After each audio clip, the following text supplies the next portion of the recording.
نحمده ونستعينه ونستغفره ونعوذ بالله من شرور أنفسنا ومن سيئات أعمالنا من يهده الله فلا مضل له ومن يضلل فلا هادي له أشهد أن لا إله إلا الله وحده لا شريك له وأشهد أن محمدا عبده ورسوله صلى الله عليه وسلم.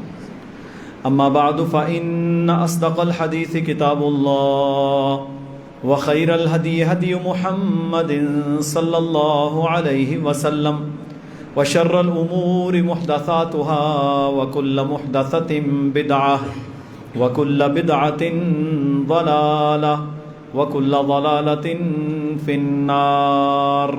أعوذ بالله السميع العليم من الشيطان الرجيم من همزه ونفخه ونفثه. يا أيها الذين آمنوا اتقوا الله حق تقاته ولا تموتن إلا وأنتم مسلمون. يا أيها الناس اتقوا ربكم الذي خلقكم من نفس واحدة وخلق منها زوجها وبث منهما رجالا كثيرا ونساء واتقوا الله الذي تساءلون به والأرحام إن الله كان عليكم رقيبا. يا أيها الذين آمنوا اتقوا الله وقولوا قولا سديدا يصلح لكم أعمالكم ويغفر لكم ذنوبكم ومن يطع الله ورسوله فقد فاز فوزا عظيما. رب اشرح لي صدري ويسر لي أمري واحلل عقدة من لساني يفقهوا قولي. اللهم صل على محمد وعلى آل محمد كما صليت على إبراهيم وعلى آل إبراهيم إنك حميد مجيد. اللهم بارك على محمد وعلى آل محمد كما باركت على إبراهيم وعلى آل إبراهيم إنك حميد مجيد.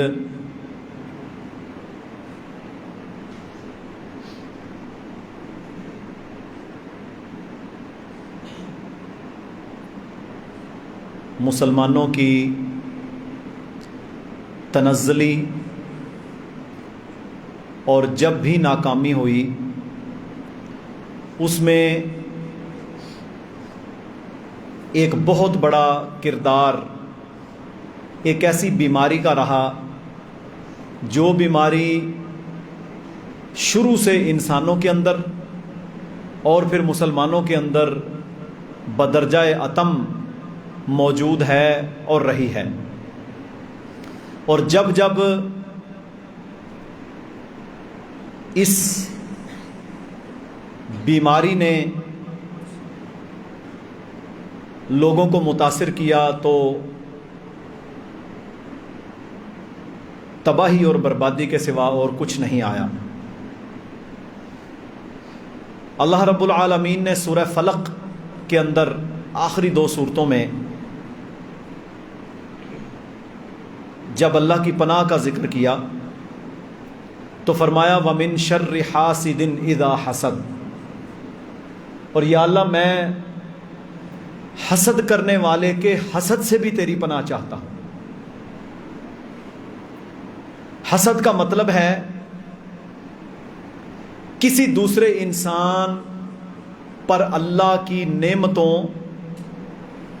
اور خوشحالی کو دیکھ کر جلنا اور یہ خواہش کرنا کہ اس سے یہ چھن جائے.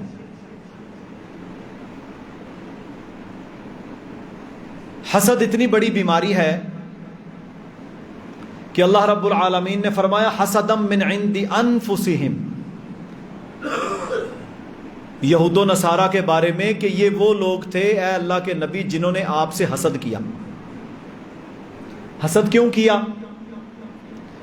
کہ ہم نبی زادے، سارے نبی ہمارے اندر آئے، ہم ابراہیمی، بنی اسرائیل ساری انبیاء کی اولاد، اللہ تعالیٰ نے ہمارے تائے کے خاندان میں نبی کیوں بھیجا؟ وہ کہتے ہیں نا شریکہ مین حسد، یعنی اسحاق علیہ السلام کی لڑی سے ہزاروں نبی آئے، ان کو قتل بھی کیا گیا، شہید بھی کیا گیا، کسی نبی کے ہاتھ پر ایک بندہ بھی ایمان نہیں لایا، ایسی ایسی ظالم قومیں تھیں۔ لیکن جب اللہ تعالیٰ نے اپنا فضل اس وجہ سے بنو اسرائیل سے لیا کہ وہ باغی تھے، نافرمان تھے، وحی کو بدلنے والے، کتابوں کو تبدیل کرنے والے، نبیوں کو قتل کرنے والے، تورات زبور انجیل کا انکار کرنے والے، تحریف کرنے والے، بہت سارے جرم ہیں ان کے، تو اللہ نے ان سے وہ نبوت کا تاج، نبوت کا اتنا بڑا مقام چھین لیا۔ اللہ کہتا ہے نا ذالک فضل اللہ یؤتیہ من یشاء، یہ میرا فضل ہے، میں جس پر چاہے کروں۔ اچھا، اللہ کا فضل جو ہے نا یہ خاص اللہ کی منشا سے ہی ہوتا ہے، میں اور آپ نہ کسی پر فضل چھین سکتے ہیں نہ اپنے اوپر کروا سکتے ہیں، یہ اللہ کی منشا سے ہی ہوگا۔ تو اللہ کہتا ہے یہ میرا فضل تھا، اللہ نے چھین کر اسماعیل علیہ السلام کی لڑی میں سے محمد الرسول اللہ صلی اللہ علیہ وسلم کو نبی بنا دیا۔ پہلے نبیوں کو بھی اللہ نے ہی نبوت کا تاج دیا، آخری نبی کو بھی اللہ نے نبی بنایا۔ تو فرمایا حسدم من عند انفسہم، یہ اپنے دلوں میں حسد کر گئے ظالم کہ ہمارے تائے کے خاندان میں سے نبی کیوں آیا۔ سورہ نساء میں اللہ تعالیٰ نے ایک اور مقام پر فرمایا ہے ام یحسدون الناس علی ما آتاہم اللہ من فضل، کیا وہ لوگوں سے حسد کرتے ہیں اس پر کہ جو اللہ نے ان پر فضل کیا ہے؟ یعنی حسد کرنے والا جو حسد یا جیلسی کرتا ہے اس لیے کہ اللہ نے اس پر فضل کیوں کر دیا۔ دیکھیں کتنا بڑا جرم ہے، کتنا بڑا جرم ہے کہ اللہ نے تو فضل کر دیا، حسد کرنے والا کہتا ہے اس پر فضل کیوں ہوا، اس پر نہیں ہونا چاہیے تھا، اس کو اولاد نہیں ملنی چاہیے تھی، اس کے پاس اچھا گھر گاڑی نہیں ہونی چاہیے تھی، اس پر کیوں ہو گیا فضل؟ اب وہ کیا کرتا ہے، وہ یہ خواہش کرتا ہے کہ اس کا چھن جائے، اس کے گھر کو آگ لگے، اس کی گاڑی کا ایکسیڈنٹ ہو، اس کو کینسر ہو جائے، یہ مر جائے۔ جی ایسے لوگ موجود ہیں۔ پھر جادو کروائے گا، اور جتنا جادو میرے بھائیوں آج ہو رہا ہے یا آج سے پہلے ہوتا رہا ہے اس کی بیس ہی حسد تھی۔ یہ ہمارے خاندان، اس کو تو جمعہ 8 دن ہوئے، یہ جناب اب ایسے کرتا ہے اور ایسے ہو گیا اور یہ ہو گیا، اس پر جادو کرواؤ۔ اور ایسے شیطان معاشرے میں موجود ہیں جو کام ہی یہ کرتے ہیں، جن کا دھندا ہی یہ ہوتا ہے کہ وہ جادو کیا، مال کمایا، حالانکہ انہیں یہ نہیں پتا کہ یہ کتنا بڑا کفر وہ کر رہے ہیں۔ تو اللہ کہتا ہے ام یحسدون الناس، تم لوگوں سے اس لیے حسد کرتے ہو علی ما آتاہم اللہ، کہ جو اللہ نے انہیں عطا کیا اپنے فضل میں سے وہ چھن جائے۔ کیوں دیا اللہ نے انہیں؟ اس وجہ سے تم لوگوں سے جلتے ہو۔ اور سورہ فتح کے اندر اللہ تعالیٰ نے نا کافروں کی ایک سوچ کو ذکر کیا۔ اچھا، آج مسلمانوں کی بھی یہی سوچ ہے، کافروں کی سوچ، کہ جب اللہ کے نبی صلی اللہ علیہ وسلم نے انہیں دعوت دی، توحید کا اقرار کرنے کا حکم دیا، شرک، کفر، خرافات چھوڑنے کا حکم دیا۔ اچھا، ظاہر ہے جب مسلمانوں نے، صحابہ نے اسلام قبول کیا تھا تو ظاہر ہے بہت کچھ چھوڑنا پڑا۔ عمار رضی اللہ تعالی عنہ، ان کے سامنے ان کے والد محترم سیدنا یاسر رضی اللہ تعالی عنہ، سمیہ رضی اللہ تعالی عنہا، اسلام کی پہلی شہیدہ، انہیں شہید ہونا پڑا۔ اور بڑے بڑے صحابہ جو سردار صحابہ تھے، اور مکہ کے اندر اس وقت بھی وہ ایک دن میں 2 3 بار سوٹ بدلتے، کپڑے بدلتے، بڑی خوشبوئیں لگاتے تھے۔ میرے بھائیوں، ان لوگوں کو سب چھوڑنا پڑا، انہیں سب کچھ چھوڑ چھاڑ کر، قربانی دے کر ہجرتیں کرنی پڑی، سب کچھ ہوا۔ تو یہ چیزیں پروپیگنڈا کے طور پر کفار نے استعمال کی۔ کہتے فَسَيَقُولُونَ بَلْ تَحْسُدُونَنَا، پھر یہ کہیں گے ان قریب کہ تم ہم سے حسد کرتے ہو، تم ہم سے حسد کرتے ہو، کہ تمہاری یہ خواہش ہے کہ ہماری عزتیں، ہمارا مال، ہمارا سب کچھ چھن جائے، حالانکہ مقصد یہ نہیں ہے. یعنی پھر آ گیا حسد کہ شاید نعوذ باللہ اسلام یہ چاہتا ہے کہ لوگوں سے چھن جائے، حالانکہ اسلام قبول کرنے سے جو ان پر آزمائشیں آئیں وہ وقتی تھیں. وہ ہم نے پچھلے خطبے میں بھی ذکر کیا تھا کہ حضرت ابو ہریرہ کہتے ہیں مجھے 6 دن کھانے کو نہیں ملتا تھا، اور آج ہم اپنی جھولیوں کے اندر سونا لے کر زکوٰۃ دینے کے لیے نکلتے ہیں، کوئی لینے والا نہیں ملتا. اللہ تو دیتا ہے، لیکن حاسد بندہ جو ہوتا ہے میرے بھائیوں، اس کے لیے دنیا میں بھی ذلت ہے اور آخرت میں بھی ذلت ہے.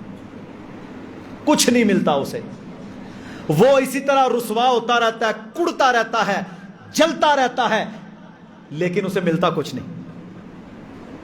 رسول اللہ صلی اللہ علیہ وسلم کا فرمان ہے. اب دیکھیں یہ حدیث میں کل پڑھ رہا تھا سنن نسائی کے اندر، یقین کریں حیران ہو گیا کہ یعنی حسد کوئی چھوٹی بات نہیں ہے. اب یہ آپ حدیث سنیں گے نا آپ کو پتہ چل جائے گا.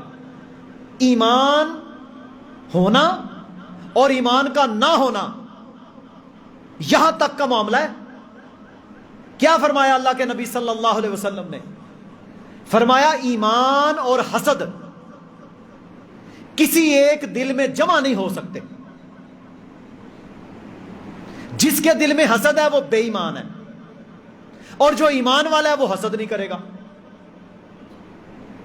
ایمان اور حسد یہ ایک دل میں جمع نہیں ہو سکتے.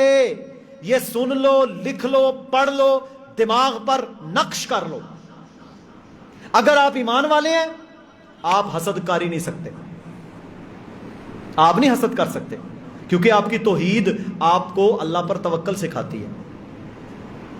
آپ کی توحید اور عقیدہ، اللہ پر ایمان آپ کو اللہ کے ہر فضل اور اللہ کی تقسیم پر راضی کرتا ہے. کلمے کا مطلب ہی ہے اللہ کی تقسیم پہ راضی رہنا. اللہ کی تقسیم پہ راضی رہنا یہ کلمہ طیبہ کے بنیادی مطلبوں میں سے ہے. تو فرمایا حسد اور ایمان کسی ایک بندے کے دل میں جمع نہیں ہو سکتے. اگر حسد ہوگا تو ایمان نہیں ہے، ایمان ہے تو حسد نہیں ہے. تو حسد کرنے والے جو لوگ ہیں، یا جن لوگوں کو یہ بیماری ہے، یا جن لوگوں کو یہ لت ہے، یا جن لوگوں کو یہ چسکا ہے، یا جن لوگوں کو یہ مصیبت پڑی ہوئی ہے، انہیں چاہیے کہ اپنے ایمان کی فکر کریں اور حسد کو دل سے نکال دیں. حسد کو دل سے نکال دیں. ترمذی شریف کے اندر حدیث ہے. اب یہ میرے بھائیوں اس سے بھی زیادہ خطرناک معاملہ ہے. اس میں کیا فرمایا اللہ کے نبی صلی اللہ علیہ وسلم نے؟ فرمایا تمہارے سے جو پہلی قومیں تھیں ان کی برائیاں حسد اور بغض. کتنی چیزیں؟ اچھا جب حسد آتا ہے تو بغض آ جاتا ہے. بغض پتہ کیا ہوتا ہے؟ کینہ، دل کے اندر عداوت، دشمنی، نفرت. حسد آیا، بغض آ گیا. فرمایا تمہارے سے جو پہلی قومیں تھی نا ان کی جو بیماریاں تمہارے اندر سرایت کر جائیں گی، ان میں ایک حسد ہے اور ایک بغض ہے. فرمایا یہ دونوں چیزیں مونڈ دیتی ہیں. سر منڈوانا ہوتا ہے نا، بالکل شیب ہو جاتا ہے، بال ختم. فرمایا یہ دونوں چیزیں مونڈنے والی ہیں. میں یہ نہیں کہتا کہ یہ بالوں کو مونڈ دیتی ہیں، میں یہ کہتا ہوں یہ بندے کا ایمان مونڈ دیتی ہے.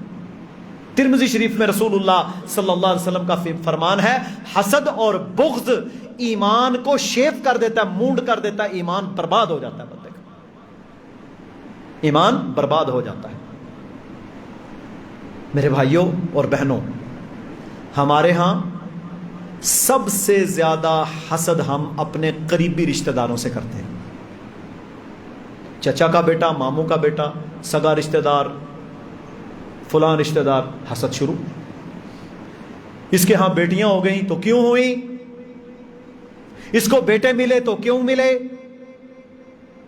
اس کے باپ دادا تو بھوکے مرتے تھے، اس نے 2 منزلہ گھر کیوں بنایا، یہ تو سائیکل پہ گھومتا تھا اسے گاڑی کیوں ملی، اس کا بچہ ڈاکٹر کیوں بن گیا. یہ نہیں، یہ حسد ہے. یہ اچھا کھاتا کیوں ہے؟ یہ اچھا پہنتا کیوں ہے؟ کوئی ایسی سبیل لگاؤ کہ اس سے یہ چھن جائے، اس کی ہلاکت ہو جائے، اس کی بربادی ہو جائے، اس کا یہ ضائع ہو جائے. یہ حسد سب سے زیادہ کس میں ہے؟ عورتوں. پھر کیا ہوگا؟ پھر شیطان ہے. شیطان راستے دکھاتا ہے، کہتا ہے ادھر آ، میں تمہیں لے کر جاتا ہوں فلاں گلی میں ایک خناس عامل بیٹھتا ہے، تجھے مسئلہ ہے نا اپنے چچا کے بیٹے سے، تیرا حق نہیں دیا. اچھا پھر شیطان کیا کہتا ہے؟ تیرا حق نہیں دیا انہوں نے، حالانکہ حق وہ آلریڈی لے چکا ہوتا ہے. تیرا حق نہیں دیا جی، تیرا بھی اس پہ حق ہے. پھر کیا ہوتا ہے؟ پھر شیطان یہ ایسے وسوسے ڈالتا ہے کہ وہ حسد انسان کی بربادی کا باعث بن کر کیا کہتے ہیں، چلو اس عامل کے پاس. وہ جائے گی یا وہ مرد جائے گا، اور جا کر وہ پتہ کیا بات کرتا ہے؟ کہتا ہے جی فلاں بندہ ہے، اس کو ہلاک کرنا ہے، اس پر جادو کروانا ہے ہم نے، بتاؤ پیسہ کتنا لگے گا. وہ پھر میرے بھائیوں کہتے ہیں یہ تعویذ لے جاؤ، یہ فلاں چیز لے جاؤ، اس کو پانی میں پلا دو، یہ کر دو، وہ کر دو، میں عمل کروں گا. مقصد ان کا پیسے کھانا ہوتا ہے. کوئی اگر کالا جادو صحیح کرتا ہے اور اگلا بندہ جس پر ہو رہا ہے وہ نماز نہیں پڑھ رہا، اذکار نہیں کر رہا، تو نقصان بھی ہو جاتا ہے.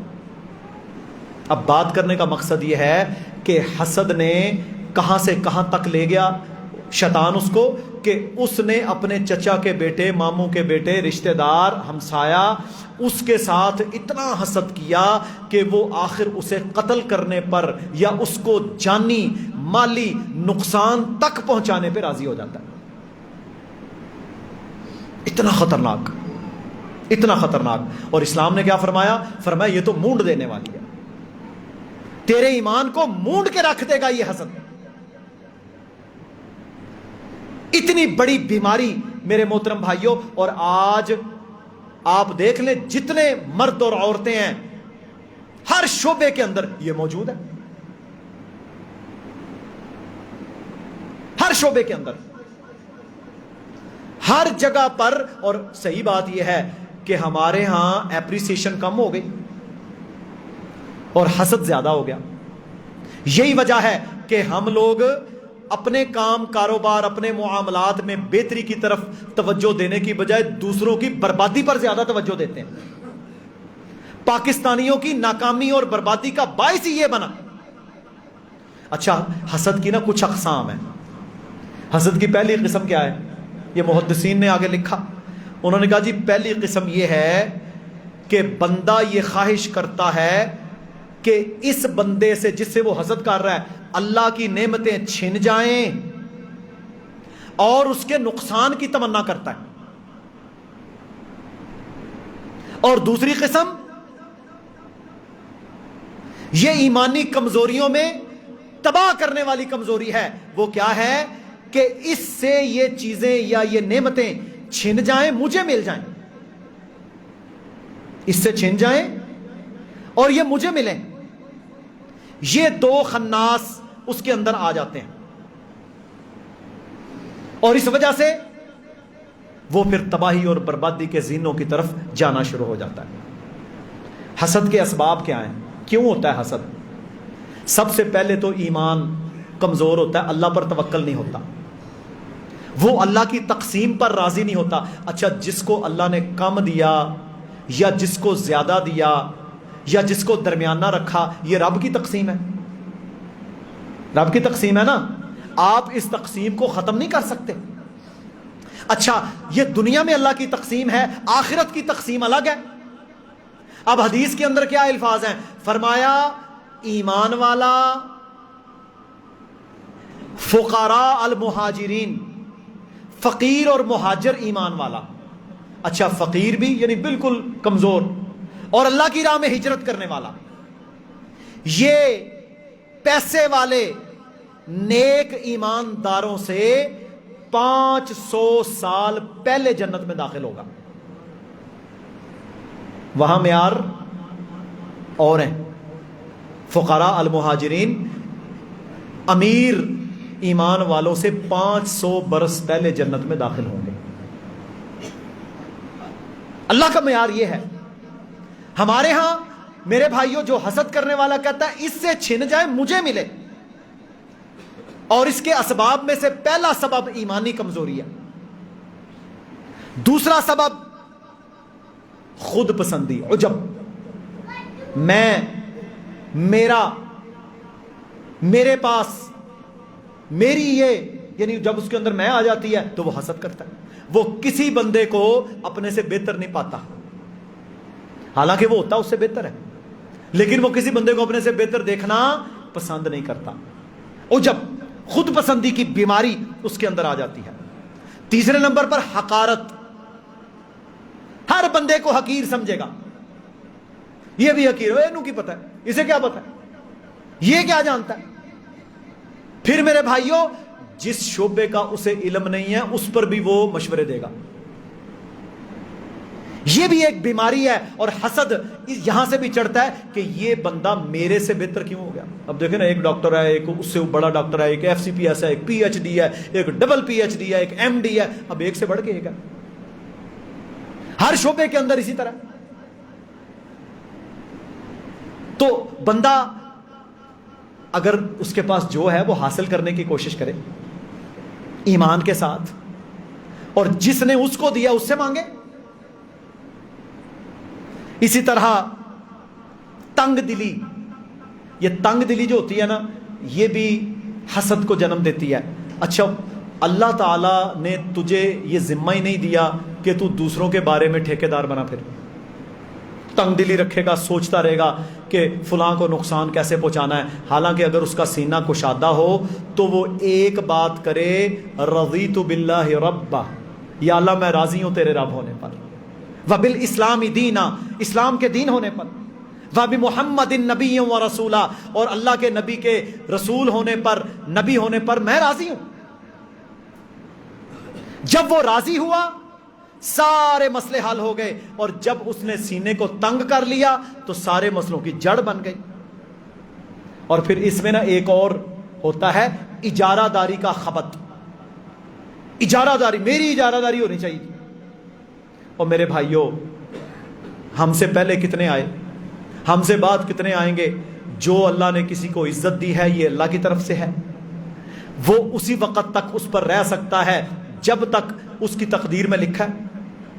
جب اس نے مرنا ہے اجارہ داری ختم ہو جائے گی۔ آپ نے دیکھا نہیں ہے کتنے کتنے بادشاہ رہے انا ربکم الاعلی کہنے والے، جن کا طوطی بولتا تھا، ذلتوں کی زندگیاں مرے۔ آج ایک وزیر اعظم ہے اور میرے بھائیوں فوج کا سپہ سالار ہے، کل کو وہ ذلتوں کے اندر ہوتا ہے۔ آپ نے کتنے دیکھے۔ تو یہ اللہ کی دین ہے، تقسیم ہے، ہم اس تقسیم کے اوپر ناراض کیوں ہوتے ہیں؟ تو یہ خبر، یہ حسد پر اکساتا ہے کہ سارا کچھ میرے پاس ہی ہونا چاہیے، حالانکہ یہ ممکن نہیں ہے، یہ ممکن نہیں ہے، یہ کبھی بھی نہیں ہو سکتا۔ اور اسی طرح میرے بھائیوں ہر شعبے کے اندر، علم کے اندر، شعبہ جات کے اندر، کاروبار کے اندر، جس شعبے میں آپ جائیں گے آپ کو حسد ملے گا، اور حسد کی یہی کہ اس سے چھن جائے۔ اللہ کے نبی نے فرمایا 2 بندوں پر رشک کرنا جائز ہے، 2 بندوں پر رشک کرنا جائز ہے۔ پہلا بندہ جس کو اللہ نے قرآن دیا، جس کو اللہ نے قرآن دیا اس پر آپ رشک کریں کہ یا اللہ کاش میں بھی قرآن جانتا ہوتا۔ اور دوسرا جس کو اللہ نے مال دیا، اس نیت سے تم رشک کرو کہ یا اللہ مجھے بھی دے، میں بھی تیری راہ میں خرچ کروں۔ یہ نہیں کہ اس سے چھن جائے، حسد ہوتا ہے اس سے چھن جائے، رشک ہوتا ہے کہ دل میں خواہش پیدا ہونا کسی بندے کی اچھی چیز دیکھ کے، لیکن وہ اچھی چیز دیکھ کر یہ خواہش نہیں کرتا کہ اس کی چھنے، بلکہ وہ اچھی چیز دیکھ کر یہ خواہش کرتا ہے یا اللہ مجھے بھی دے۔ اب میرے بھائیوں حسد سے بچنا کیسے ہے؟ پہلے تو ہم نے سارا بتایا نا حسد ہے کیا، اس کی اقسام کیا ہے، بچنا کیسے ہے۔ پہلے نمبر پر آپ نے یہ کام کرنا ہے کہ آپ نے اللہ کی تقسیم پر راضی رہنا ہے۔ جب آپ اللہ کی تقسیم پر راضی رہیں گے، اللہ رب العالمین آپ کو کبھی نامراد نہیں کرے گا۔ آپ کے مقدر کا کھانا پینا، کپڑے، لباس، اولاد، مال، اسباب، گھر، بنگلہ، کوٹھی، جو ملنا ہے وہ مل کے رہنا ہے۔ آج کے دن میں اگر میرے مقدر میں ایک بوٹی لکھی ہے، اللہ کی قسم مجھے اس سے زائد نہیں مل سکتا، چاہے حلال طریقے سے کما لوں چاہے حرام سے کماؤں۔ یہ تو مجھے اختیار ہے نا، یا ہمارے پاس اختیار ہے، جائز ناجائز جو جی چاہے راستہ اختیار کر لیں۔ آج کے دن میں جو میرے مقدر میں لکھا ہے وہ مجھے مل کے رہنا۔ آپ کے مقدر میں، میرے مقدر میں جتنی اولاد لکھی ہے وہ مل کے رہنی۔ کوئی روک سکتا ہے؟ پچھلے دنوں ایک بندہ آیا کہا تھا جی میرے تے بندش ہو گئی، میں نے کہا بندش کوئی نہیں لگا سکتا، یہ اللہ کی تقدیر ہے۔ اللہ کی تقدیر میں تیرے مقدر میں جو اولاد لکھی ہے وہ تجھے مل کے رہے گی۔ یہ سارے ڈھکوسلے شرک کی طرف لے جانے والے کہتے ہیں جی تیرے اوپر بندش لگ گئی، کالا بکرا لے کے آ، میں یہ کروں گا، میں چلے کاٹوں گا، چلے کاٹنے سے تجھے اولاد ملے گی۔ کمال ہو گئی ہے۔ یہ بھی حسد کی اقسام میں آ جاتا ہے کہ جناب اس کو یہ نہیں ملے گا، اس پر بندش ہو گئی اور بندش کرواؤ جی، یہ کرو وہ کرو۔ نقصان ہوتے ہیں جادو سے، لیکن ایسا نہیں ہے کہ اللہ کی تقدیر کو تبدیل کر دیا جائے۔ اللہ نے جس کے مقدر میں جو لکھا ہے وہ اسے مل کے رہے گا۔ تو میرے بھائیوں، ہماری ذمہ داری کیا ہے؟ ایمان، اللہ پر توکل، اللہ کی تقسیم پر راضی رہنا۔ اور جب آپ کسی کی نعمت کو دیکھیں تو اس پر جلنے بھننے کی بجائے، کڑنے کی بجائے، دل میں گالیاں دینے کی بجائے، دل میں بد دعائیں کرنے کی بجائے، دل میں اس کی نعمت کے چھن جانے کا زوم رکھنے کی بجائے تم صرف ایک بات کہو ما شاء اللہ، ما شاء اللہ۔ اس کا کیا مطلب ہے؟ جیسے اللہ نے چاہا، ما شاء اللہ، جیسے میرے رب نے چاہا اسے دیا۔ گاڑی اللہ دینے والا، بنگلہ اللہ دینے والا، اولاد اللہ دینے والا، نعمتیں اللہ دینے والا، عزتیں اللہ دینے والا، تو کون ہوتا ہے اس کے اندر میرے بھائیو ہاتھ ڈالنے والا؟ ما شاء اللہ، جیسے میرے اللہ نے چاہا اس کو دے دیا، جیسے میرے اللہ نے چاہا اسے اولاد دے دی، جیسے میرے اللہ نے چاہا اسے لباس دے دیا، جیسے میرے اللہ نے چاہا اسے گاڑی بنگلہ دے دیا، جیسے میرے اللہ نے چاہا اسے عزت دے دی۔ کس نے دی؟ اللہ نے۔ آگے کیا کہنا ہے؟ لا قوت الا باللہ، اللہ کے سوا کوئی طاقت اور قوت نہیں ہے۔ جب یہ کہے گا تو کیا ہوگا؟ یہ دعا ہوگی۔ اس کے بعد وہ دعا کرے یا اللہ مجھے بھی عطا کر جو اپنی رحمت سے تو نے اس کو عطا کیا، یا اللہ مجھے بھی عطا کر جو تو نے میرے اس بھائی کو عطا کیا، اور یا اللہ اس کے اموال میں برکت عطا فرما۔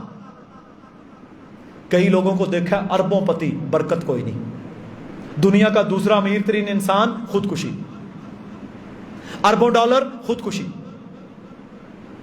ہمارے پاس بلینئر، ملٹی ملینئر اسلام آباد کے کلینکس کے اوپر مریض آتے ہیں، کہتا ہے جی دنیا میں مجھے نہیں پتا میرے پاس مال کتنا ہے، میرا ایک علاج کر دے، میرا ڈپریشن نہیں جا رہا، مجھے رونا آتا ہے، مجھے تنہائی پسندی کی بیماری ہے، مجھے بیوی اچھی نہیں لگتی، مجھے اولاد اچھی نہیں لگتی، مجھے کچھ اچھا نہیں لگتا، میں نماز میں کھڑا ہوتا ہوں تو میرا دل بوجھ کے ساتھ مجھے نیچے بیٹھنے پر مجبور کرتا ہے، میں ڈپریشن کا شکار ہوں۔ آپ بتائیں کیا کہنا؟ ما شاء اللہ، لا قوت الا باللہ۔ مال ہے، برکت نہیں ہے، نعمتیں ہیں، برکت نہیں ہے، اس کے لیے برکت کی دعا کریں۔ کوئی اچھی چیز آپ نے کسی میں دیکھی، آپ اس کی میرے بھائیوں غیر موجودگی میں برکت کی دعا کریں۔ قسم باللہ میں نے یہ آزمایا بھی ہے، ماشاء اللہ لا قوت الا باللہ کہیں، اس کے لیے دل سے برکت کی دعا کریں۔ اللہ تو جانتا ہے نا دل سے کر رہا ہے یا اوپر سے کر رہا ہے، دل سے برکت کی دعا کریں، انشاءاللہ آپ کی دعا مانگے بغیر بھی اللہ آپ کی جو خواہش اندر پنپ رہی ہے نا وہ اللہ آپ کو عطا کر دے گا۔ جب بھی آپ نے نعمت دیکھنی ہے تو کرنا کیا ہے؟ آپ نے دعا کرنی ہے، یاد رہے گی جی انشاءاللہ، اور دل سے کرنی ہے۔ اور یار تمہارا اگر وہ کوئی دشمن بھی ہے نا، مسلمان ہے، کوئی آپ کا کاروباری وہ حلیف بھی ہے، حریف بھی ہے، یا اس کے ساتھ کوئی معاملہ، پھر بھی اس کی نعمتوں کے اوپر تم اعتراض نہ کرو، تم اس کی نعمتوں پر اعتراض نہ کرو۔ کہ ہیں یہ بندہ ایسا ہے اور اس کو کیوں ملی. پھر ایک اور بیماری ہے ہمارے ہاں. ایک تو ہوتا ہے آپ کو 100% پتہ ہے کہ یہ اس بندے کا حرام کا مال ہے, یہ سود کا مال ہے اور یہ لوگوں کو بھی نقصان پہنچا رہا ہے, تو اس کو چلو لوگوں کے سامنے بتا دینا کہ بھائی یہ حرام کھاتا ہے یا یہ تو الگ بات ہے. لیکن کسی کو مل گیا نا تو اکثر لوگوں کو ہم نے مجلس میں سب حرام دا پیسہ ہے, دیکھو سب حرام مال ہے اس کے پاس, لوٹا ہوا پیسہ ہے, اس نے یہ کیا, اس نے فلاں کیا, اس نے یہ کیا, اس نے فلاں کا حق مارا ہے. میرے بھائیوں, بغیر دلیل کے جب آپ کسی پر الزام لگائیں گے تو اس کو شرعی اصطلاح میں کہتے ہیں بہتان. کیا کہتے ہیں؟ بہتان کہتے ہیں نا. اور بہتان کی سزا کیا ہے؟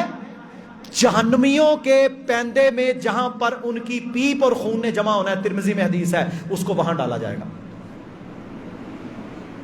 خود سے ہی جناب اس نے بنا لیا. تو کسی کی نعمت پر کیا کہنا ہے جی؟ ماشاء اللہ, لا قوت الا باللہ. یا اللہ تو نے اس کو دیا, تو اس کو عطا کرنے والا ہے, تیری یہ تقسیم ہے, میں اس پر راضی ہوں, جیسا تو نے چاہا کیا. بارک اللہ فیکم, یا اللہ اس کے اموال میں, اس کی جان, بیوی, اولاد, بچوں میں برکت عطا فرما. اس کے بعد کہے الحمدللہ رب العالمین وصلی اللہ علی نبینا محمد کریم. یا اللہ مجھے بھی عطا کر. دعا مانگنے کے 2 اسلوب ہیں, اللہ کی تعریف, اللہ کے نبی پر درود, اول بھی آخر بھی. اللہ کی تعریف, رسول اللہ پر درود و سلام, دعا, اس کے بعد پھر اللہ کی تعریف, پھر اللہ کے نبی پر درود و سلام. انشاءاللہ دعا قبول ہو جائے گی. جو لوگ حسد کر رہے ہیں آج باز آ جائیں, اللہ سے توبہ کریں. جو لوگ دل کے اندر بھونتے جلتے تھے اپنے کسی دوست, رشتہ دار, محلے دار, اپنے کسی کاروباری حریف سے, بالکل نہ کریں. بس وہ دروازہ کھٹکھٹائیں جس اللہ نے اس کو اتنا عطا کیا, وہ آپ کو دینے پر قادر ہے کہ نہیں. سوال یہ ہے, وہ آپ کو دینے پر قادر ہے کہ کوئی نہیں؟ قادر ہے نا. جس نے اس کو دیا وہ آپ کو دینے پر بھی قادر ہے. اب اللہ کے نبی صلی اللہ علیہ وسلم نے کیا فرمایا؟ فرمایا اللہ کی ساری مخلوق, انسان, جن, فرشتے, اور میرے بھائیوں یہ جتنے جراثیم, یہ جتنی چھوٹی موٹی ساری اللہ کی مخلوق ہے, جاندار ہے نا یہ, ان کی تعداد گنتی میں نہیں آ سکتی. فرمایا اللہ کی ساری مخلوق ایک ہی وقت میں اللہ سے مانگے اور اللہ ان سب کو عطا کر دے. اللہ کے خزانوں میں اتنی کمی بھی نہیں آتی جتنی ایک سمندر کے اندر کوئی سوئی ڈبوئیں اس کے ساتھ پانی لگتا ہے. کمال ہو گئی. آپ تو اس اللہ کے ماننے والے ہیں جو اللہ اتنا دینے والا ہے, اور پھر آپ حسد کے اندر جل جل کے اپنی نیکیاں اکارت کرتے ہیں.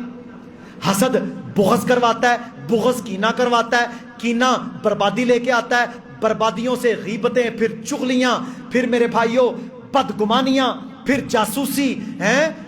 لوگ آج کل اتنی جاسوسی کرتے ہیں کہ میرے بھائیوں لوگوں سے پوچھیں گے اس کے پاس کیا ہے, گھروں کے اندر جھانکیں گے, ٹو لگا کے رکھیں گے کہ پتہ نہیں جناب اس کے پاس کون سا قارون کا خزانہ آ گیا. یہ ساری حسد کی بیماریاں. آپ کے پاس ایک ہی نسخہ ہے, آپ اپنے بھائی کو دیکھا خوشحال, آپ کو خوش ہونا چاہیے. میرے بھائیوں ہم آج سے 30-40 سال پہلے کیا تھے؟ آپ کے والدین آج سے 40 سال پہلے کیا تھے؟ جب پاکستان بنا کیا ہم لوگ میرے بھائیوں پیدائشی کو لینڈ لارڈ کی اولاد ہیں؟ ہمارے باپ دادا کے پاس اللہ کی قسم جب یہ ملک بنا ہے کھانے کو نہیں ہوتا تھا, ایک وقت کھایا تو 2 وقت نہیں ملا. ہم نے بھی بچپن کے اندر بزرگوں کو اس وقت جو 80 90 سال کے تھے ایسی حالتوں میں دیکھا. تو کیا خیال ہے آج ہمیں کوئی کہے کہ جناب یہ تو بھوکے مرتے تھے اور آج جناب یہ بڑے مایا والے کپڑے پہن کے اور بڑی جناب GLI کے اوپر گھوم رہا ہے اور بڑے گھر بنا لیے ہیں, کتھو ڈاکہ ماریا جی تسی. سارا حسد ہے یہ. تو نے اس اللہ کی تقسیم کو رد کیا, حالانکہ تجھے یہ چاہیے تھا, تو کہتا ماشاء اللہ لا قوت الا باللہ. یار اللہ نے چاہا تجھے عطا کیا, اللہ تیرے اس عطا میں اور برکت عطا فرمائے. ساتھ پیچھے گھٹ میں لگے کھڑو اللہ کے سامنے. اللہ تعالیٰ کہتا ہے میں ہر رات کے آخری پہر میں, جب آپ سحری کا کھانا کھا رہے ہوتے, آخری پہر ہے, جب ہم سحری کا کھانا تناول کرتے تھے نا 3 ساڑھے 3 3 سے 4 کے، یہ آخری پہر ہے، اللہ کہتا ہے میں اس وقت آسمان دنیا پر نزول کرتا ہوں اور اللہ ندا لگاتا ہے کوئی ہے شفا مانگنے والا، اولاد مانگنے والا، مال مانگنے والا، کوئی ہے بخشش مانگنے والا، نعمتیں مانگنے والا، کرو اللہ سے دعا، کھڑے ہو جاؤ اللہ کے سامنے، تہجد کی نماز پڑھو، اللہ کے نبی پر درود پڑھو 100 بار۔ اور میرے بھائیو یہ میں نے نسخہ آزمایا ہے، حدیث میں بھی الفاظ ہیں 100 بار جو بندہ تہجد کے وقت جائیں، آپ تجربہ کر لیں، تجربہ کر لیں، رات کو عشاء کی نماز پڑھ کے سو جانا ہے، 2 سنتے پڑھے سو جائیں، وتر نہیں پڑھنے، صبح اٹھیں سحری کے وقت 2 بجے 3 بجے جو وقت ہے اٹھیں، 11 رکعتیں ادا کریں، چاہے سورہ اخلاص ہی پڑھ لیں اس میں۔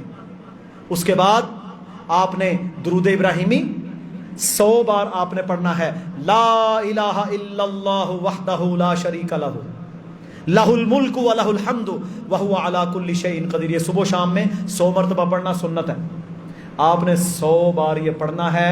اس کے بعد ہاتھ اٹھانے ہیں، پہلے اللہ کی تعریف، پھر اللہ کے نبی پر درود، پھر اپنی جائز دعا، پھر آخر میں اللہ کی حمد و ثنا اور اللہ کے نبی پر درود کرنا شروع کر دیں۔ میرے بھائیو چند دنوں کے اندر اللہ ضرور آپ کو رزلٹ دے دے گا، یا آپ کا دل مطمئن کر دے گا۔ اللہ اکبر۔ تو جس کو نعمت ملی ہے اس کی نعمت پر کڑنا جلنا نہیں ہے، بلکہ دعا دینی ہے انشاءاللہ۔ خواتین کے اندر بڑا حسد ہے، بہت زیادہ حسد بھرا ہوا ہے، مردوں میں بھی ہے خواتین میں بھی ہے۔ خواتین کو بھی ہماری ماؤں بہنوں کو بھی چاہیے کہ یہ دعا یاد رکھیں، ماشاء اللہ لا قوت الا باللہ، اور دل سے کرنی ہے، جل بھون نہیں جانا۔ اگر کسی کو اللہ نے زیادہ عطا کر دیا ہے تو پھر آپ نے اس کے لیے دعا کر کے اپنے لیے رب سے مانگنا ہے، یہ رویہ اختیار کریں، آپ کی زندگی خوشحال ہو جائے گی، سکون آ جائے گا زندگی میں۔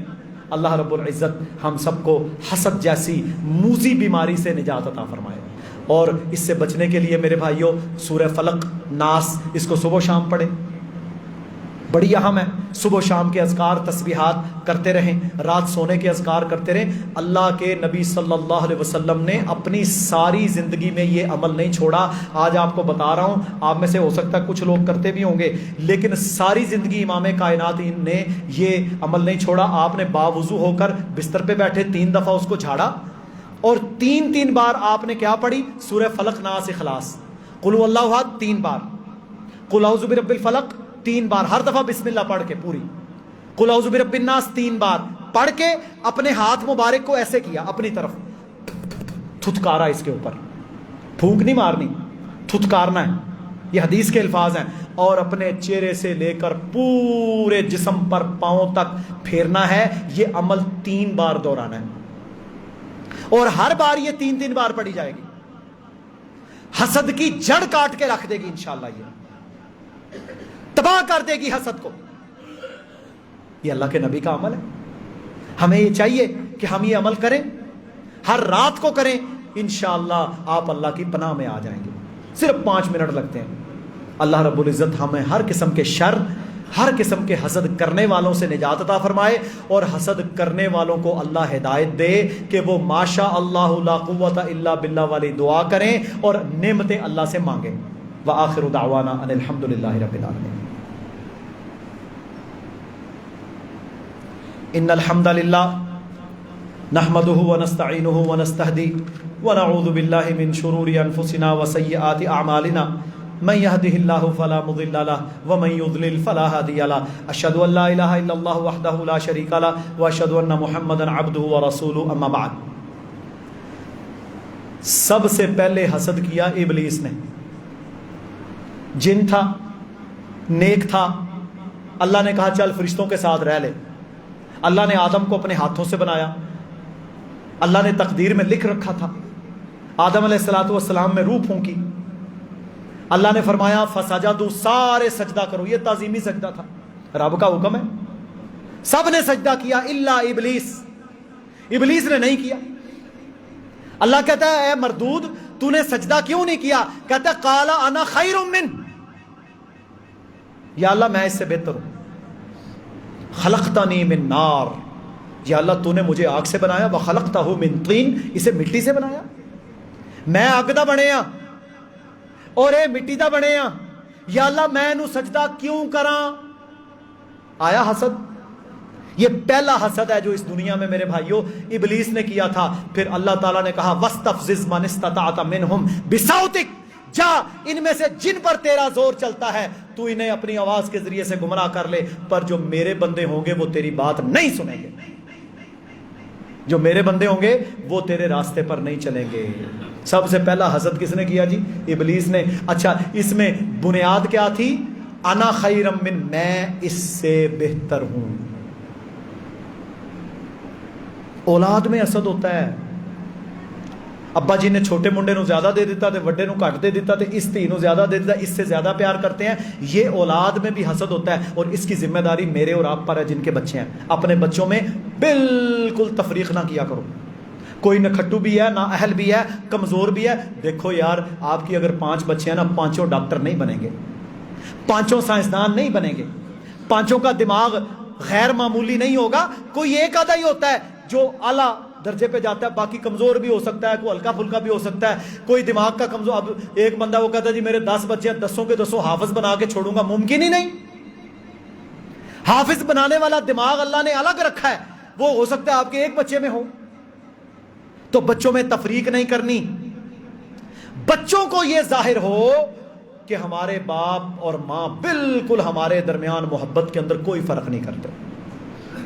بات سمجھ آ گئی ہے؟ ٹھیک ہے چھوٹے جو ہوتے ہیں بالکل چھوٹے، ان کے لیے ذرا زیادہ محبت یا ان کی ضد ہوتی ہے، لیکن جب بچے بڑے ہو جائیں، سمجھدار ہو جائیں، آپ کی طرف سے قطعاً یہ میسج نہ جائے، اگر کہیں یہ جا رہا ہے تو وہ آج اپنی اصلاح کر لیں کہ وہ بچوں میں تفریق کر رہے ہیں، یہاں سے بچوں میں حسد شروع ہو جائے گا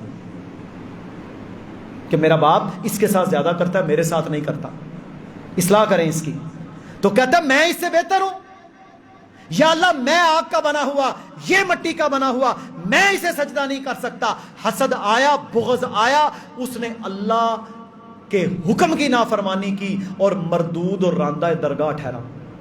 اسے بھی پتا ہے، اسے پتا ہے میں نے بچنا نہیں ہے، کہتا ہے یا اللہ مجھے قیامت تک موقع دے دے، میں کوشش کروں گا کہ یہ گمراہ ہوں، انہیں میں غلط راہ پر لگانے کی کوشش کروں گا، یا اللہ مجھے قیامت تک موقع دے دے۔ اللہ نے کہا ٹھیک ہے تو جا، جو تو کر سکتا کر لے، پر جو میرا بندہ ہوگا وہ تیری گمراہی میں نہیں آئے گا۔ دوسرا حسد، قابیل کا حابیل سے حسد۔ قابیل نے حابیل کو قتل کر دیا۔ قابیل نے، یہ کون تھے بھلا؟ یہ آدم علیہ السلام کے بیٹے تھے۔ حابیل اور قابیل آدم علیہ السلام کے قرآن میں ذکر ہے پورا۔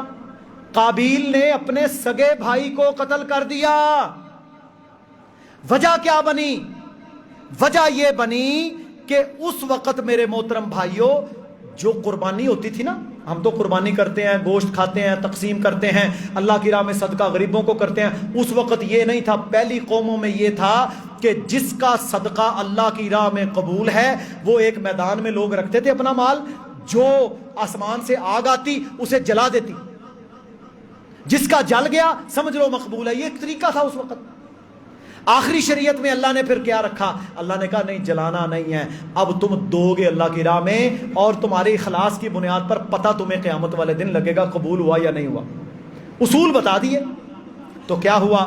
قابیل نے حابیل کو قتل کیا، دونوں نے جناب اپنے وہ قربانیاں جو تھی وہ رکھیں، اور حابیل کی قربانی جو تھی وہ آگ نے آ کے جلائی، دوسرے کی نہیں جلائی۔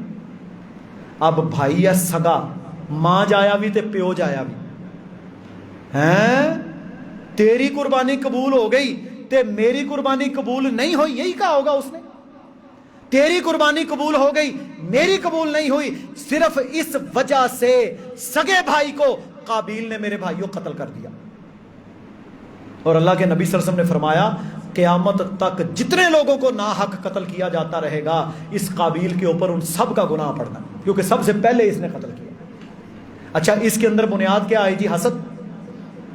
حسد آ گیا، اپنے سگے بھائی سے حسد آ گیا کہ اس کی قربانی کیوں قبول ہوئی۔ کرنا کیا چاہیے؟ کرنا یہ چاہیے اس کا معاملہ اگر قبول ہو گیا یا اس کو ظاہراً کوئی اچھائی مل گئی تو تو اللہ کے سامنے سجدہ ٹیک، توبہ کر، معافی مانگ, ہو سکتا ہے تیرے گناہ کی وجہ سے تیری قربانی رکی ہو, تو 2 دن معافی مانگے پھر میدان میں رکھ, تیری بھی جلا لے. نہیں نہ کیا یہ اس نے کیا کیا, اس نے حسد کیا, حسد کر کے سگے بھائی کو قتل کر دیا. تیسرا حسد, یوسف علیہ السلام کے بھائی, کہا میں دیکھتا ہوں کہ سورج اور ستارے مجھے سجدہ کر رہے ہیں. سن لیا انہوں نے, کہتے نے اے بچہ کو خاص ہے. اور یوسف علیہ السلام کیونکہ چھوٹے تھے, یعقوب علیہ السلام ان سے محبت کرتے تھے. یعقوب علیہ السلام کو جب یوسف علیہ السلام نے یہ خواب سنایا, انہیں پتہ چل گیا کہ میری ساری اولاد میں سے اللہ نے نبی چنا ہے یوسف کو, اللہ نے خاص کر دیا نا. اچھا جب خاص کیا تو خاص چیز کی ذرا پروٹیکشن زیادہ ہوتی ہے. یوسف علیہ السلام کی وہ پروٹیکشن زیادہ کرتے, یہ نہیں کہ دوسروں سے محبت نہیں کرتے تھے, کرتے تھے. اگر دوسروں سے محبت نہ کرتے ہوتے تو میرے بھائیوں, جب یوسف علیہ السلام مصر میں تھے, اپنے سارے بیٹوں کو حضرت یعقوب علیہ السلام نے جب بھیجا تھا تو کیا کہا تھا کہ بچوں شہر کے سارے دروازے ہیں, اکٹھے ایک دروازے سے داخل نہیں ہونا, الگ الگ دروازوں سے جانا, یہ نہ ہو تمہیں نظر نہ لگ جائے. محبت تو ان کے ساتھ بھی تھی, لیکن یوسف علیہ السلام کا جب خواب دیکھا اور میرے بھائیوں انہوں نے سنا تو کیا کہتے ہیں, اقتلوا یوسف, قتل کرو یوسف کو, او اطرحوہ ارضا یخل لکم, یا اسے کہیں زمین کے اندر کہیں دور پھینک دو, وجہ ابیکم, تاکہ وہ باپ کے سامنے سے دور ہو جائے. جب بھی یعقوب علیہ السلام کے سامنے حضرت یوسف آتے نا, کیونکہ اللہ نے کہا تھا یہ نبی ہے, تو ان کا ایک خاص رویہ ہوتا اپنے اس نبی بیٹے کے ساتھ. کہتے ہیں انہوں پیو دے چہرے تو پناہ کر دیو, یا اسے قتل کرو. اب دیکھو سگے بھائی ہیں, اور میرے بھائیوں دیکھیں ذرا یار, اتنے ظالم کہ سب سے چھوٹا بھائی ہے, معصوم ہے, 4-5-6 سال کا, اس پر بھی ترس نہیں آیا. حسد اتنی گندی چیز ہے. سگا بھائی چھوٹا ہے, کتنے لاڈلے ہوتے ہیں چھوٹے بیٹے اور بھائی, ان کو ترس نہیں آیا. کہتے ہیں اقتلوا یوسف, قتل کرو اسے, یا اسے دور کہیں پھینک دو تاکہ یہ ابا جی کے چہرے سے دور ہو جائے.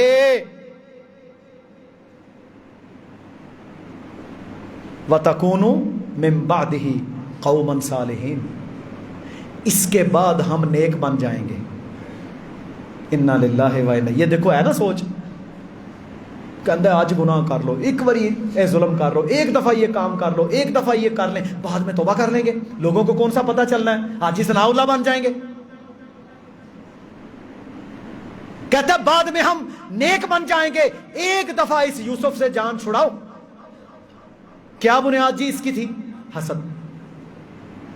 اور وہ باز نہیں آئے, انہوں نے ڈالا کنویں کے اندر, اور یہ تو میرے رب کا نظام تھا, جس کو اللہ نے اوپر اٹھانا ہو ساری دنیا بھی اسے برباد نہیں کر سکتی. انہوں نے کنویں میں ڈالا, اللہ نے مصر کا بادشاہ بنا دیا. اللہ نے 15-20-30 سال کے بعد جا کے یوسف علیہ السلام کے سامنے انہیں سجدے میں گرایا. جب بھوک پڑی, افلاک آیا, تو میرے بھائیوں کہاں گئے, پھر یوسف کے پاس گئے. تو اس لیے کسی کے لیے تم گڑھا کھودو گے تو یاد رکھنا, اللہ اگر بچانے والا ہے تو پھنسو گے تم خود. اسی طرح میرے بھائیوں, یہودی عیسائی جو تھے نا, یہ اسلام کے ساتھ بڑا حسد بغض رکھتے تھے, بڑا حسد بغض رکھتے تھے. ان کا حسد بغض اللہ تعالیٰ نے نا قرآن میں ذکر کیا. اچھا ہمارے ہاں بھی ایسے بندے موجود ہیں, ہمارے ہاں بھی ایسے بندے موجود ہیں. اللہ کیا کہتا ہے, وَإِذَا خَلَوْا عَضُّوا عَلَيْكُمُ الْأَنَامِلَ مِنَ الْغَيْظِ, جب یہ یہودی عیسائی اپنے کمروں کے اندر بیٹھے ہوتے ہیں تو اے محمد صلی اللہ علیہ وسلم آپ کے بارے میں سوچ کر یہ اپنی انگلیوں کو کاٹتے ہیں, اس غم سے کہ آپ کو عزت مل گئی, ہمارے سے چھن گئی. اب تمہارے سے چھنی کیوں؟ کرتوتوں کی وجہ سے, کفر کی وجہ سے, کتابوں میں تحریف کی وجہ سے, نبیوں کے قتل کی وجہ سے, ظلم کی وجہ سے. کہا یہ اپنی انگلیوں کو کاٹتے ہیں اپنے گھروں کے اندر بیٹھ کے. اللہ کہتا ہے قُلْ مُوتُوا بِغَيْظِكُمْ, آپ کہہ دیجئے مرو اپنے اس غیظ و غضب کے اندر, تمہارے اوپر یہ عذاب ہے. یہ بھی ایک عذاب ہوتا ہے, کڑتے رہنا ہر وقت جناب. اچھا پوزیٹو سوچ, جو بندہ حاسد ہوگا نا, یاد رکھ لیں حسد کرنے والے کے دماغ سے مثبت سوچ ختم ہو جاتی ہے, وہ ہر وقت نیگیٹو سوچتا رہتا ہے. اچھا جو توکل کرنے والا ہے، اللہ پر راضی ہے، وہ مثبت سوچے گا، وہ کہتا ہے یار ٹھیک ہے، اس کو اللہ نے دیا ہے تو رب دینے والا ہے، مجھے بھی دے گا۔ یہودی عیسائی اللہ کے نبی سے حسد کرتے ہیں، اللہ کہتا ہے قل، آپ ان سے کہہ دیے موتوا بغیظکم، اپنے اس غیظ و غضب کے اندر ہی مر جاؤ، جل بھن جاؤ، تمہیں ملنا کچھ نہیں ہے۔ رسول اللہ صلی اللہ علیہ وسلم نے فرمایا لوگ اس وقت تک خیر پر رہیں گے جب تک وہ حسد کرنا شروع نہ کر دیں۔ یعنی حسد جب آ جائے گا لوگوں سے خیر ختم ہو جائے گی۔ یار آپ کے ساتھ ایک بندہ اکٹھے کام کر رہا ہے، کیوں حسد کرتے ہو اسے؟ غلط گائیڈ کریں گے لوگ، مس لیڈ کریں گے، یہ گمراہ ہو، یہ غلط رستے پر چلے، یہ میرا کزن ہے، یہ بڑا اچھا بڑا جناب یہ مامے کا بنتا ہے۔ میں نے خود میرے بھائیوں یہ کیسز سنے ہیں کہ خاندانوں میں بڑے کزنوں کی ڈیوٹیاں لگائی گئیں، اینو چرس دلاؤ، اس کو غلط راہ پہ لگاؤ، یہ بڑے بنے پھرتے ہیں جناب، ہمارے بچے بڑے اچھے ہیں، لگاؤ اس کو غلط راہ پر۔ اور ہم یہ دیکھتے ہیں آج ہمارے نوجوان یہ سمجھتے ہیں کہ ہم بڑے جناب کام کر رہے ہیں، بڑا اعلیٰ کام کر رہے ہیں غلط کام کر کے، حالانکہ انہیں یہ علم نہیں ہوتا کہ ان کو گمراہی کی طرف لگایا جا رہا ہے۔ اس حد تک لوگ جاتے ہیں۔ فرمایا اس وقت تک تم خیر پر رہو گے جب تک تمہارے اندر حسد نہیں آ جاتا۔ اچھا جب آپ نماز پڑھتے ہیں اس کے بعد ہم دعا پڑھتے ہیں نا، اللہم لا مانع لما اعطیت، یہ بھی حسد کا رد کرنے والی دعا ہے۔ پہلے کیا پڑھنا ہے؟ لا الہ الا اللہ وحدہ لا شریک لہ لہ الملک ولہ الحمد وہو علی کل شیء قدیر، یہ تو ہوگی اللہ کی توحید۔ اس کے بعد آپ دعا کیا کرتے ہیں؟ اللہم لا مانع لما اعطیت، اے اللہ جسے تو عطا کرے اس سے روک کوئی نہیں سکتا، یہ ترجمہ ہے اس کا۔ اللہم لا مانع لما اعطیت، یا اللہ جسے تو عطا کرے اسے روک کوئی نہیں سکتا، ولا معطی لما منعت، اور یا اللہ جس سے تو منع کر دے اسے دے کوئی نہیں سکتا، اسے دے کوئی نہیں سکتا۔ سارے نفع نقصان کا ولا ينفع ذا الجد منک الجد، اور یا اللہ سارے نفع نقصان تیرے اختیار میں ہے، تو ہی دیتا ہے۔ حسد کا رد کرنے والی دعا ہے یہ۔ اسی طرح میرے بھائیوں فرمایا رسول اللہ صلی اللہ علیہ وسلم نے وَلَا تَتَمَنَّوْا مَا فَضَّلَ اللَّهُ بِهِ بَعْضَكُمْ عَلَى بَعْضٍ، کبھی یہ تمنا نہ کیا کرو کہ اس پر فضل کیوں ہو گیا، بلکہ اللہ سے مانگا کرو۔ تو میرے محترم بھائیوں ہم نے حسد کی مثالیں دے کر سمجھایا ہے، صرف ایک مقصد ہے کہ ہم اپنے سینوں کو اس موذی گندی مرض سے پاک کر لیں۔ میں منبر سے اعلان کرتا ہوں میرا سب کے بارے میں سینہ کھلا ہے، مجھے کسی سے کوئی حسد نہیں، میں آپ سب کے لیے دعا کرتا ہوں ماشاء اللہ لا قوت الا باللہ، اللہ آپ سب کو برکتیں عطا فرمائے، اللہ آپ سب کو نعمتیں۔ اس طرح آپ بھی، ہم سب بھی، سب اپنے رشتہ دار کلیگ ساتھیوں کے لیے دعا کریں، اور جو چاہیے وہ اس سے مانگیں جو دینے والا ہے۔ بس اتنی سی بات ہے۔ جب یہ ہوگا کتنا خوبصورت معاشرہ ہوگا۔ اور ایک کام یہ آپ نے کرنا ہے جی، انشاءاللہ میں بھی کرتا ہوں، میں کروں گا بھی اور ہم بھی کریں گے۔ ایک کام، جب کوئی آپ کے سامنے حسد کی وجہ سے غیبت چغلی، کسی کی برائی، کسی کے نقصان کی پلاننگ یا باتیں کرے، آپ نے اسے آسن طریقے سے روکنا ہے۔ روکیں گے جی آسن طریقے سے، کہہ رہے یار یہ اچھی بات نہیں ہے نا، اینج نہ کر، تجھے مسئلہ ہے، انہیں جی اللہ ہی لئیے نا، انہوں کی نے دیتی حق، یار حکمت سے سمجھائیں، کہے اللہ نے تو انہوں کو تم ہی اللہ کو مانگ، اس نے کوٹھی لی ہے نا بیریا ٹاؤن میں 10 کروڑ کی، تو بھی اللہ سے مانگ، وہ تجھے 20 کی دینے پہ بھی قادر ہے۔ روکنا ہے، اگر آپ نہیں روکیں گے آپ گنگے شیطان ہوں گے، آپ بھی اس میں شامل ہیں پھر، ٹھیک ہے جی۔ تو میرے محترم بھائیو اللہ تعالیٰ مجھے اور آپ سب کو سمجھنے کی توفیق عطا فرمائے۔ ہم چاہتے ہیں کہ ہم عمل والے بن جائیں، ہم اپنی اصلاح کرنے والے بن جائیں۔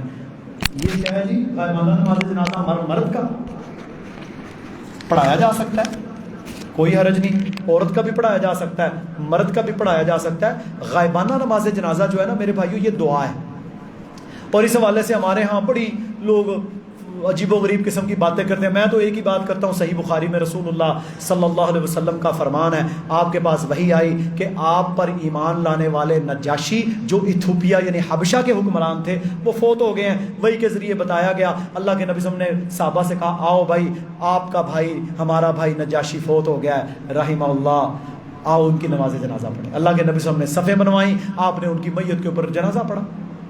تو جو بندہ فوت ہو جاتا ہے آپ وہاں نہیں جا سکتے یا اس کا جنازہ ہو بھی گیا ہے آپ جنازہ پڑھ سکتے ہیں, کوئی حرج نہیں, دعا ہے نا, جتنی بار جی چاہے کر لیں. ایک بڑھیا, صحیح بخاری میں حدیث ہے کتاب الجنائز, ایک بڑھیا مسجد نبوی کے اندر جھاڑو دیا کرتی تھی, فوت ہو گئی, صحابیہ رضی اللہ عنہا, بدوی, فوت ہو گئی. اللہ کے نبی صلی اللہ علیہ وسلم کہیں سفر پر تھے, کچھ دنوں کے بعد تشریف لائے, پوچھا وہ عورت کہاں ہے؟ دیکھیں نا ایک بندہ ہر وقت خدمت کر رہا, کہا وہ بڑھیا کدھر گئی؟ کہا جی وہ تو فوت ہو گئی, ہم نے تو ان کی نماز جنازہ پڑھ کے انہیں دفن کر دیا بقیع کے اندر. رسول اللہ صلی اللہ علیہ وسلم ان کی اس ادا کہ وہ مسجد کی خدمت کرتی تھیں, کہا آؤ میرے ساتھ, کدھر ہے ان کی قبر؟ رسول اللہ صلی اللہ علیہ وسلم سارے صحابہ کو لے کر بقیع میں گئے, قبرستان میں گئے, ان کی قبر کے سامنے صفیں بنوائیں, خود امامت کروائی اور قبر پر دوبارہ نماز جنازہ پڑھی. فوت ہو چکی ہیں کتنے دن پہلے, تو ایک بندے کی جنازہ اگر ہو بھی کہتے نہیں جو جدا ہوئے آوے نا ادا نہیں پڑی تھا, یہ اس سے بڑی کوئی دلیل ہے؟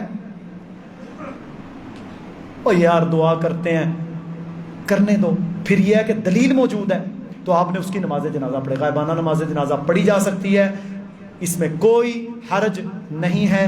اللہ رب العزت کہنے والے اور سننے والوں کو سنت کے مطابق عمل کی توفیق عطا فرمائے. اللہم اغفر لنا وللمؤمنین والمؤمنات والمسلمین والمسلمات وألف بین قلوبہم واصلح ذات بینہم وانصرہم علی عدوک وعدوہم. اللہم لعن الکفرۃ الذین یصدون عن سبیلک ویکذبون رسلک ویقاتلون اولیاءک. اللہم خالف بین کلمتہم وزلزل اقدامہم وانزل بہم بأسک الذی لا ترده عن القوم المجرمین. اللہم انصر الاسلام والمسلمین. اللہم اعز الاسلام والمسلمین. ربنا آتنا فی الدنیا حسنہ وفی الآخرۃ حسنہ وقنا عذاب النار. سبحان ربک رب العزت عما یصفون وسلام علی المرسلین والحمد للہ رب العالمین.